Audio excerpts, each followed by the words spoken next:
பாஜகவினுடைய மூத்த தலைவராக இருக்கக்கூடிய எல்கே அத்வானி இருக்கார் இல்லையா, அவருக்கு இந்த வருஷத்துக்கான பாரதிய ரத்னா விருது அப்படின்றது அனௌன்ஸ் பண்ணப்பட்டிருக்கு அப்படின்னே சொல்லலாம். ஸோ பாரதிய ரத்னா விருது அப்படின்றத தாண்டி பார்க்கும்போது எல்கே அத்வானி இருக்கார் இல்லையா, ஒரு காலகட்டத்தில் அடுத்த பிரதம வேட்பாளரே இவர்தான்ப்பா அப்படின்னு சொல்லிக்கக்கூடிய அளவுக்கு பேர் வாங்கியிருந்தாரு அப்படின்னு தான் சொல்லணும். குறிப்பாக பார்த்தோம் அப்படின்னா 1984 வருஷம் வெறும் 2 எம்பிக்களை வச்சிருந்த ஒரு கட்சியை 1998 வருஷம் ஆட்சியை ஆள வச்சாரு அப்படின்னே சொல்லலாம்.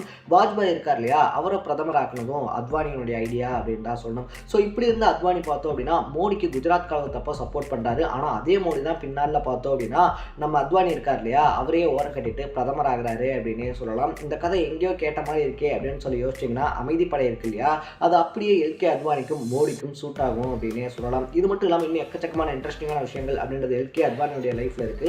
அதெல்லாம் என்னென்ன அப்படின்றத நான் நம்ம லாங் வீடியோவில் தெளிவாக பேசியிருக்கேன். அந்த லாங் வீடியோவும் இன்னைக்கு நைட் 8 மணிக்கு நம்ம சேனலில் அப்லோட் ஆகிடும். இதே மாதிரி இன்ட்ரெஸ்டிங்கான விஷயங்களை நீங்கள் தொடர்ந்து தெரிஞ்சுக்கணும்னு ஆசைப்பட்டீங்கன்னா மறக்காம நம்ம சேனலை சப்ஸ்கிரைப் பண்ணிக்கோங்க.